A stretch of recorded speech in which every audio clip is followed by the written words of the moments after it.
Assalamualaikum warahmatullahi wabarakatuh. Di sini saya Rihan Pratama. Saya akan menyampaikan materi perbandingan hukum tata negara dari negara Jerman, Korea Selatan, dan juga Korea Utara. Di sini saya akan memulai dengan negara Jerman terlebih dahulu. Konstitusi Republik Jerman itu bernama Konstitusi Republik Federal Jerman atau Grundgesetz. Nah, ini susah banget namanya. Merupakan induk dari sistem hukum dasar yang berisi peraturan-peraturan tertulis di Republik Federal Jerman, dan di mana Undang-Undang Republik Federal Jerman sementara sebagai induk hukum pertama untuk Republik Federal Jerman. Bentuk negara Jerman sendiri selalu berubah-ubah. Dimulai pada 1871, Jerman berdiri berbentuk Kekaisaran Jerman. Akhirnya Kaisar Wilhelm II mengundurkan diri pada 9 November 1918, menandai runtuhnya Kekaisaran Jerman yang eksis sejak 1871. Kemudian setelah itu, pemerintah kekaisaran digantikan oleh pemerintah demokratis Jerman, Republik Weimar. Setelah Perang Dunia II, Kekaisaran Jerman terbagi menjadi dua negara, yaitu Jerman Barat dan Jerman Timur. Kedua negara itu memiliki ideologi yang berbeda.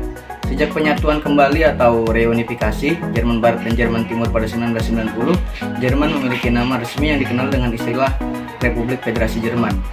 Sistem hukum Jerman sendiri dikenal dengan nama Civil Law System atau sistem hukum sipil.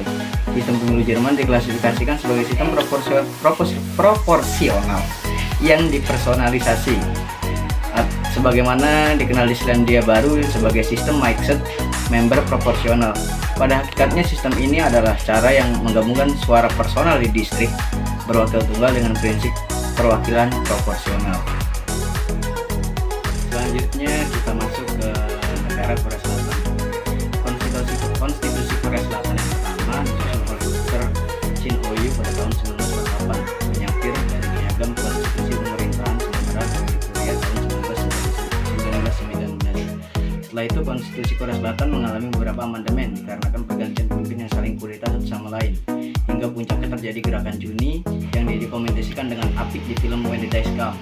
Dengan gerakan protes tahun 1987 atau yang kita sering kenal sebagai gerakan Juni Demokrasi, Konstitusi Republik ke-6 disahkan pada tahun 1988. Kemudian bentuk negara Korea Selatan sendiri itu adalah kesatuan yang berbentuk Republik Demokratis. Sistem hukumnya sendiri menganut inquisitorial civil law. Sistem ini dipandang mengandung percampuran antara sistem hukum Jepang dan sistem Amerika Serikat. Kekuasaan legislatif di Korea Selatan sendiri dipegang dan dijalankan oleh National Assembly Majelis Nasional.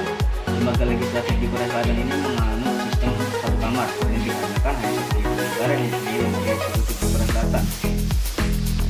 Lembaga eksekutif di Korea Selatan sendiri dijalankan oleh seorang presiden yang dipilih berdasarkan hasil pemilihan umum untuk masa jabatan 5 tahun dengan sekali masa jabatan setelahnya tidak dapat dipilih kembali, dan dibantu oleh Perdana Menteri yang ditunjuk oleh presiden dengan persetujuan dari National Assembly Majelis Nasional atau Majelis Nasional. Kemudian yang terakhir kita masuk ke negara Korea Utara. Korea Utara sendiri secara umum menganut sistem otoriter dan totalitarianisme, atau bisa disebut sebagai kekuasaan yang diktator. Korea Utara mulai menyusun konstitusi setelah konvensi di Korea Selatan pada 1946 yang mulai menyusun konstitusi Korea Selatan dan kegagalan untuk pemerintahan sementara yang berlaku di Korea karena dorongan dari Amerika Serikat. Komisi ini dibentuk bersama Soviet Korea Utara secara resmi dikenal dengan Republik Demokratik Korea,